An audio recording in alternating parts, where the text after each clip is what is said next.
புல்லாகி பூடாய் புழுவாய் மரமாகி பல்விருகமாகி பறவையாய் பாம்பாகி கல்லாய் மனிதராய் பேயாய் கணங்களாய் வல்ல சுடராகி முனிவராய் தேவராய் செல்லா நின்ற இத்தாவர சங்கமத்துள் எல்லா பிறப்பும் பிறந்தழைத்தேன் எம்பெருமான் மெய்யே உன் பொன்னடிகள் கண்டு வீடுற்றேன்.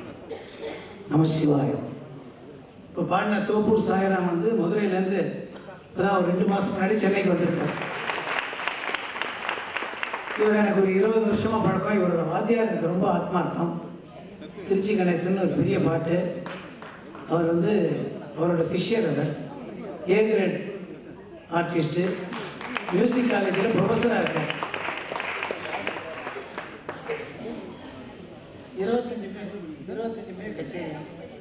25 மே நாடகான சபாவில் இவர் திருப்பி பாடுறார்.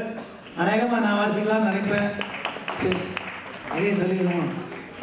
பாபநாசி வண்டியில் அவர் பாடுறார். யாருக்கெல்லாம் ஞாபகம் இருக்கோ அவர் வரலாம். என்ன ரொம்ப சந்தோஷமா, இது ஒரு ஹோம்லி ஃபங்க்ஷனாக ஆரம்பித்து இது ரொம்ப பெரிய கலாவாக நடந்துட்டுருக்கு. இல்லாமல் எம்பெருமான் கிருபை. நம்ம நடத்துகிறோம்னு நினச்சோம்னா நம்ம அனுப்பிக்கிறோம். ஒன்றால் ஒன்று முடியும் அப்படின்னு நீ நினச்சிக்காது. எல்லாம் அவரால் முடியும். அவர் தான் நடத்துகிறார், நம்மளை கொண்டு போகிறார் நம்ம நினச்சிட்டோன்னா எதுக்குமே பயம் இல்லை.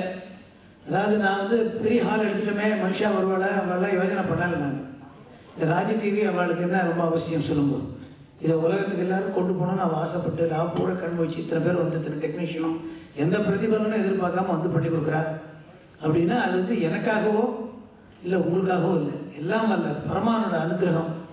எல்லாம் அந்த சுவாமி தான் நினச்சி அனுகிரகம் பண்ணிருக்காரு, எல்லாரும் தெரியட்டுன்னு பண்ணுறாரு. அதனால் இது வந்து கேட்காத காதுக்கெல்லாம் அங்கே போய் ரீச் ஆகட்டும்னு நான் ரொம்ப வேண்டிக்கிறேன். இந்த தோப்பூர் சாயராம் வந்து பெரிய பாட்டு. ரொம்ப எவ்வளோ மதுரமணியர் இருக்கிற எல்லாம் இருக்குது, எல்லா சுகமும் இருக்காது.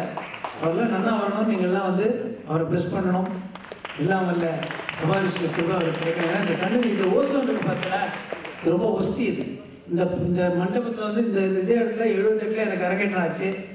இதே இடத்துல தான் எல்லா வித்வான்களும் இங்கே பாடாத வித்வான்கள் கிடையாது. அவ்வளோ பெரிய சாநித்தியமான இது கட்டணம் அது. அதில் இங்கே ஒரு சிவராத்திரி நாங்கள் நடத்திட்டு இருக்கோம் அப்படின்னா எங்களுக்கு பெருமை கிடையாது, வந்து உங்களுக்கும் பெருமை கிடையாது. இது வந்து இந்த காற்று எங்கேயோ சுற்றிட்டு இருக்கு பார்த்தீங்களா, ஏதோ நமக்கு தெரியாத பூதங்களாய் கணங்களாய் அவள்லாம் கேட்டு பெருமைப்பட்டுக்கிறேன், சந்தோஷப்பட்டுக்கிறேன். ஆகா இது ஒன்று நடக்கிறது. நமக்கு கண்ணு தெரியாத விஷயங்கள் எவ்வளோ நடக்குது. செல்ஃபோன் எடுத்து இங்கேருந்து அமெரிக்கா வரைக்கும் ரொம்ப ஈஸியாக பேசிகிட்டு இருக்கோம். அது எப்படியும் நம்ம சிந்தனை பண்ணுறதில்லை. எவ்வளோ தான் பண்ணி எவ்வளோ கண்டுபிடிச்சி பண்ணியிருக்கான். இவ்வளோ பாட்டு எழுதியிருக்கான், இவ்வளோ அப்புறம் திருத்தாண்டகம் அப்படி எழுதியிருக்காரு, தேவாரம் வந்திருக்கு, இவ்வளோ வந்திருக்குன்னா உலகத்தில் நம்ம நினச்சி நம்ம பாபநாசிவன் அவ்வளோ சாகித்யம் எழுதியிருக்காருன்னா முடிகிற காரியமா? எல்லாம் அவரோட கிருப்பை. அது ஒரு நாளாவது வருஷத்தில் எதுக்காக வச்சுக்கோ. நீங்கள் சிவராத்திரி தான் வரணும்னு நான் சொல்ல, வைகுண்ட ஏகாசி வச்சுக்கோ.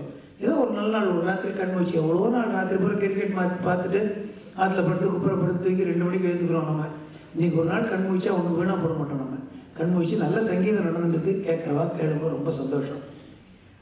தோப்பூர் சாய்ராமுக்கு விஎல் குமார், அவர் சோலோயிஸ்ட்டு, அதே நேரத்தில் பக்கவாதிஸ்ட்டு, வயலினிஸ்ட்டு, பட் நாட் வயலினிஸ்ட், நான் வயலினிஸ்ட். அவர் வந்து என்னோட ரொம்ப ஆத்ம நண்பர் அண்ட் ஆஸ் வெல் அஸ் என்னோட வெல்விஷர். அவர் எப்போ வேணாலும் கூப்பிட்டா வந்து வாசிக்கூடியவர். ரொம்ப சந்தோஷம் எனக்கு அவருக்கும். ரொம்ப அசாத்தியமாக இருந்தது இன்றைக்கி. அவருக்கு என்னோட தாழ்மையான நன்றியை தெரிவிச்சுக்கிறேன். புதுக்கோட்டை ராமச்சந்திரன் அவருக்கும் ரொம்ப கோஆர்டினேட் பண்ணி பண்ணார். அவருக்கு என்னோட நன்றி. அடுத்தபடியாக டாக்டர் ருக்மணி ரமணி அவர்களை மேடைக்கு ஒரு மொழியாக தாழ்மையாக கேட்டுக்கொள்கிற கலைமாமணி.